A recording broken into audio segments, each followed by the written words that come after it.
అర్థం చేసుకోవాలని నా అభిప్రాయం. రైట్. మనతోటి బీజేపీ సీనియర్ నేత తాడువే రామకృష్ణ గారు వారితో మాట్లాడదాం. రామకృష్ణ గారు, గుడ్ ఈవినింగ్ అండి.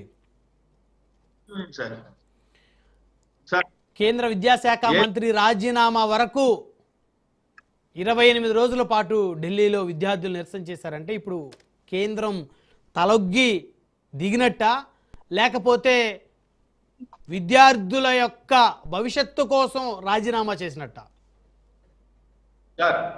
ముందుగా ఈ ఛానల్ ఉన్నటువంటి ప్యానలిస్టులందరికీ నా నమస్కారములు.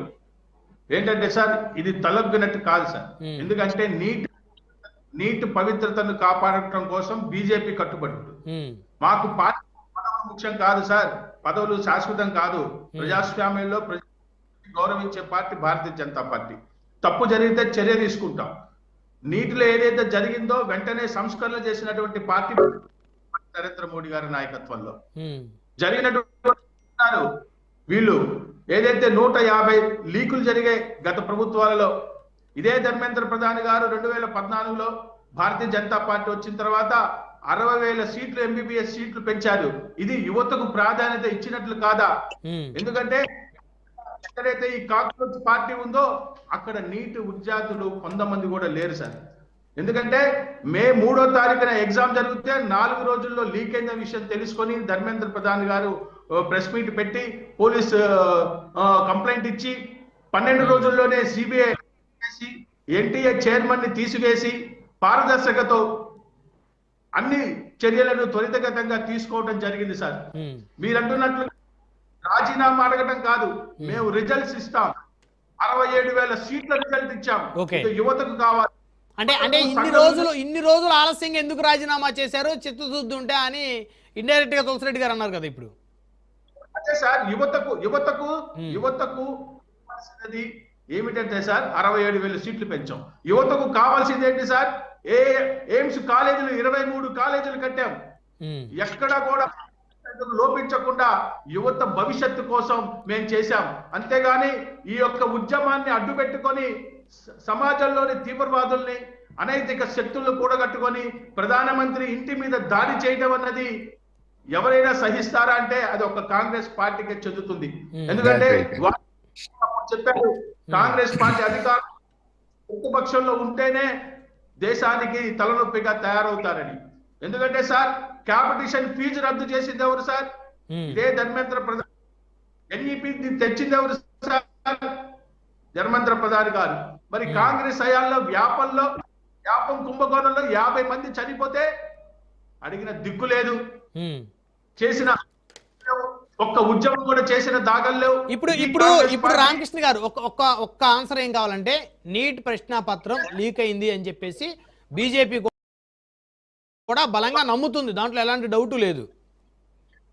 సో లీక్ అవబట్టే పరీక్ష రద్దు చేశారు. అయితే అంత వీక్ గా ప్రభుత్వం కానీ విద్యాశాఖ కానీ ఎందుకు ఉంది అని ప్రశ్నించే వాళ్ళకి ఏం చెప్తారు? అంటే విద్యార్థుల భవిష్యత్తుని కాల రాసేటువంటి ఇంత దారుణమైనటువంటి ఘటన చాలా సెన్సిటివ్ అంశం. మరి అంత జరిగితే ఈ ప్రభుత్వం దేశ రక్షణ కోసం ఎంతో కష్టపడి ముందుకెళ్తున్నటువంటి ఈ ప్రభుత్వం విద్యార్థుల యొక్క భవిష్యత్తు ఈ విధంగా అయ్యేటువంటి ప్రశ్నాపత్రం లీకేజ్ వ్యవహారంలో ఎందుకు కట్టుదిట్టమైనటువంటి భద్రతలు తీసుకోలేకపోయింది సార్? చేసింది సార్. ఎందుకంటే ఇక్కడ మీరు మాట్లాడిన ధర్మేంద్ర ప్రధాని ప్రభుత్వాన్ని అంటున్నారు. ఇదే విపక్షాలు నేను కరెక్ట్ గా ఒక సూటి ప్రశ్న వేస్తున్నాను. ఆ ప్రొఫెసర్స్ ఎందుకు చేశారు? ఆ ప్రొఫెసర్స్ చేసినటువంటి ఏ సంస్థకు దారాదత్తం చేయడం చేశారు? ఆ సంస్థ పేరు చెప్పరు. చేసినటువంటి ప్రొఫెసర్ల గురించి మాట్లాడరు. మీకు కావాల్సింది ధర్మేంద్ర ప్రధాన్ చేసింది ఏంటి? యువతకు చేసింది ఏంటి? 60,000 సీట్లు పెంచడం యువతకు చేసిన అన్యాయమా? కాదు కదా. బాధ్యత మేము పారిపోం సార్. బాధ్యత అంటే సమస్యను పరిష్కరించడానికి భారతీయ జనతా పార్టీ ఎప్పుడు కూడా కట్టుబడి ఉంటుంది. అది ధర్మేంద్ర ప్రధాన్ గారు చేశారు. ఎందుకంటే రాజీనామా చేయడం కాదు, సంస్కరణలు తేవాలి. సిబిఐని వేశాం, ఎన్టీఏని రద్దు చేశాం. వెంటనే దాని మీద ఫాస్ట్ ట్రాక్ కోర్టును పెట్టాం. మరి శిక్ష అమలు అవుతే, శిక్ష కనుక రుజువు అవుతే మరి ₹1,00,00,000 ఫైన్ కూడా త్వరితగతిన తీసుకొని వచ్చాం. అంతేకాదు ఎగ్జామ్ కండక్ట్ చేశాం. 21 లక్షల మందికి పైగా ఎగ్జామ్ కి హాజరవుతే 11 లక్షల మందికి పైగా దానిలో క్వాలిఫై అయ్యారు. తల్లిదండ్రులందరూ కూడా చక్కగా ఉన్నారు. కౌన్సిలింగ్ కూడా జరుగుతుంది. సంవత్సరంలో 901 సీట్లను కూడా పెంచడం జరిగింది. ఎక్కడ కూడా ప్రాధాన్యత ఇచ్చేది. ఇందాక తులసిరెడ్డి గారు చెప్తున్నారు 12 సంవత్సరాలలో మోడీ మీద అసహనం ఎక్కడా లేదు సార్. 12 సంవత్సరాల్లో భారతదేశం అద్వితీయంగా వేగంగా శరవేగంగా ముందుకెళ్తుంది సార్. 60 సంవత్సరాల్లో చెయ్యలేదు కాంగ్రెస్ ప్రభుత్వం, చేతగాని ప్రభుత్వం 12 ఏళ్లలో చేసే రోజుకి వీళ్ళకి ఎటువంటి వ్యాపకం లేకుండా అమాయకమైనటువంటి సంఘ విద్రోహ శక్తులను తీసుకొని ఎక్కడైతే మరి వాళ్ళకు వచ్చినటువంటి నిధులు, విదేశీ నిధులను కూడా సార్ ఇప్పుడు వీళ్ళు అంటున్నారు రేపొద్దున ఆల్రెడీ అమల్లో ఉంది. జూలై 19th నుంచి అక్టోబర్ 18th దాకా అమల్లో ఉన్న ఎన్ఐఏ చట్టం రేపు తప్పకుండా వీటి వెనుక ఉన్నటువంటి విద్రోహ శక్తులకు ఎక్కడి నుంచి ఫండ్స్ వచ్చినాయి వాటిని కూడా తెలుస్తారు. మీకు తెలుసు అంటే సంఘ విద్రోహ శక్తులు ఎవరు ఈ విద్యార్థుల ధర్నాలో పాల్గొన్నారా? మీరు మాట్లాడే మాటలు సంఘ విద్రోహ శక్తులు ఈ నీట్ ప్రశ్న పత్రాలు లీక్ అయిన జంతర్ మంతర్ వద్ద ధర్నా చేస్తున్న విద్యార్థులతో కలిసి పోలీసుల మీద దాడి చేశారంటారా? పోలీసుల మీద దాడి కన్నా పోలీసుల మీద చేశారు సార్. పోలీసుల మీద దాడి చేశారు. ఎక్కడైతే మరి ఏం పని సార్, నీటి ఎగ్జామ్ కోసం మాట్లాడుతున్న వాళ్ళు అబ్జర్వ్ గురువు లాగా భారతదేశాన్ని ముక్కలు చేస్తాననటం, భారత మాతకు మొగుడు ఎవడయ్యా అంటూ ఎంతమంది మొగుళ్ళు ఉన్నాయని అడగటం, మరి ఇటువంటివి విద్రోహ శక్తులు, అర్బన్ నక్సలైట్లు వీళ్ళతోనా వీళ్ళు చేసేది? వీళ్ళకి ప్రజాస్వామ్యంలో ప్రజలు దొరకలేదా? వీళ్ళకి హింసాయుతంగా పోరాడేవారే మనుషులు దొరికారా వీళ్ళకి? నేను ఒకటే అడుగుతున్నాను సార్, యువత భవిష్యత్తు కోసం సీట్లు పెంచాలి. ఆ పని భారతీయ జనతా యువత భవిష్యత్తు దృష్టిలో హింస, చదువు కావాలనేది మేము. జంతర్ మంతర్లో 4 రోజులుగా వాళ్ళు చేసింది ఏంటి సార్? దేశ వ్యతిరేక నినాదాలు చేశారు. ఎంత దౌర్భాగ్యం సార్. ఇంతవరకు ప్రధానమంత్రి ఇంటి మీద దాడి చేసినటువంటి ఎక్కడైనటువంటి పరిస్థితులు ఉన్నాయా? కాదా?